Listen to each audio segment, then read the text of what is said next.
Hi Queens, welcome back to my channel. I'm alexxzero, and today we're going to be talking about something that's kind of serious but also that is relevant, and that is overturning Roe VS Wade.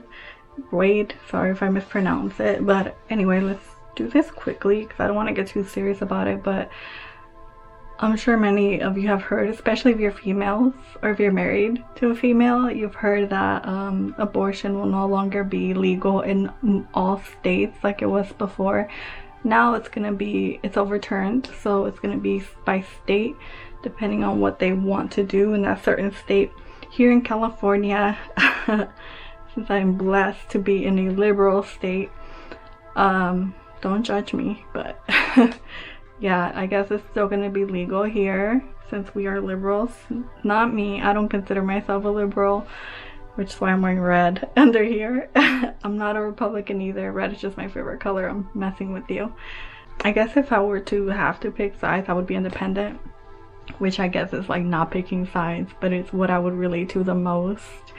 I used to be pro-choice when I was younger, and I have had 2 kids so far. I am now 30 years old, so I feel like I'm pretty mature now.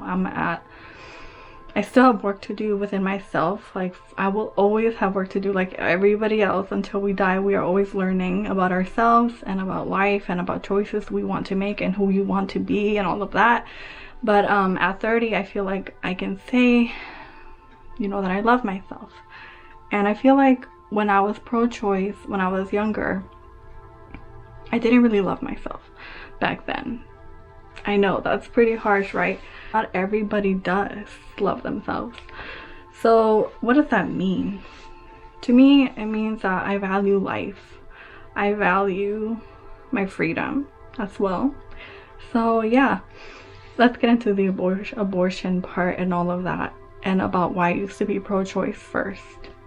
So reasons why I used to be pro-choice are reasons that I hear a lot and often from people, especially people that are on camera on my YouTube shorts that I'm always scrolling through. I always see young people, older people, whatever. Okay. I always hear the same statement from pro-choice allies. I don't know what you want to call them.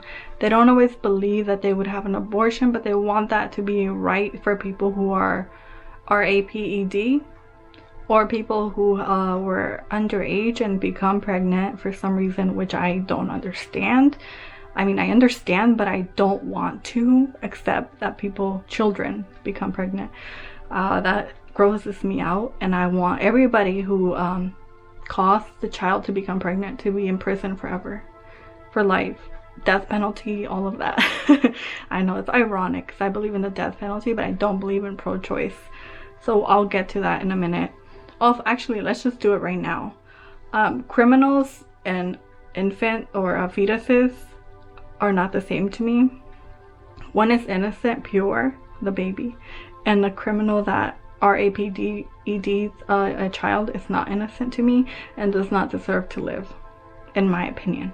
Because taking the life of someone is a big deal, which is why I'm pro-life now. And also because there are so many options to prevent getting pregnant in the first place, like abstinence, which is not having sex, condoms, which I've used a lot myself and have always worked, Plan B pill, which I've also used. I'm not promiscuous, but even when I was married for like almost 10 years and divorced. Even then, we had a little night of fun and decided we didn't want to get pregnant, so I got Plan B, and it works. It works. Plan B works too. And it's nothing to be ashamed of because it prevents pregnancy. So you're not harming anybody, but it's probably not something you should take regularly. So it's just for like extreme cases. Anyway, they work. So there's many preventable ways to stop from getting pregnant. If you're a female, if you were born female and you change your sex, you could still get pregnant. So yeah, those are just common sense things to me now, but back then I didn't think about it. Again, let's go back to the big main excuse that pro-choice people have, It's real, it's reality. I'm not gonna say it's not, but it's not like the majority of people who are getting abortions, which is RAPE cases.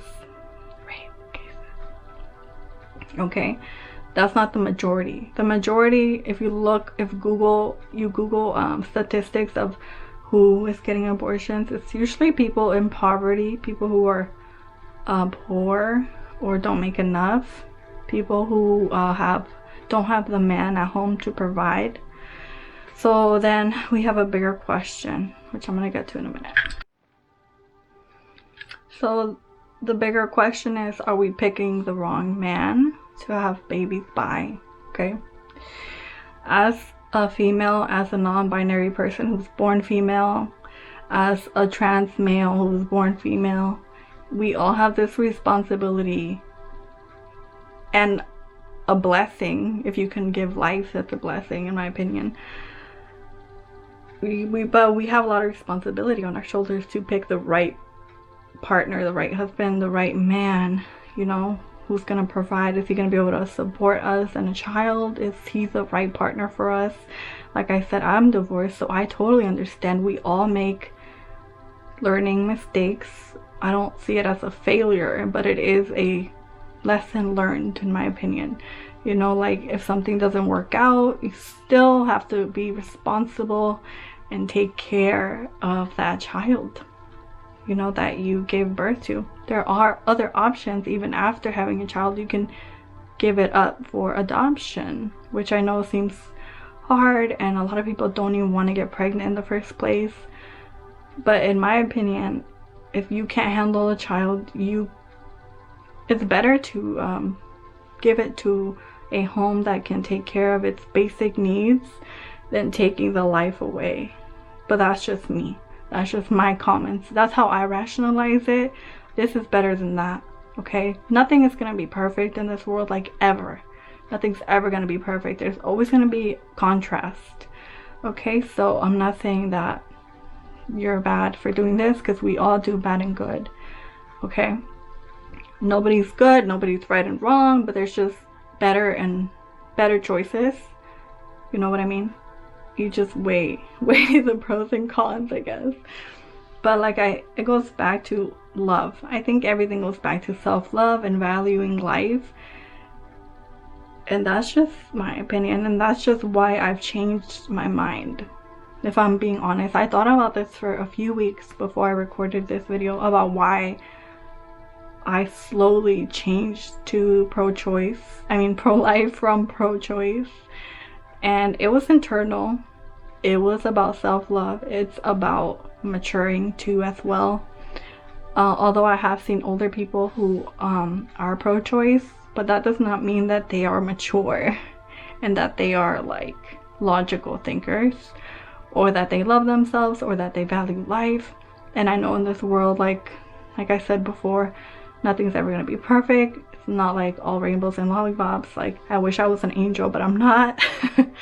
But yeah, that's just my opinion about why I think people are pro-choice and why they're pro-life, or at least why I changed my mind. But yeah, you let me know in the comments what you think and why you are pro-choice or why you are pro-life, because I'm really interested to hear a different point of view, especially if it's not something that I mentioned here.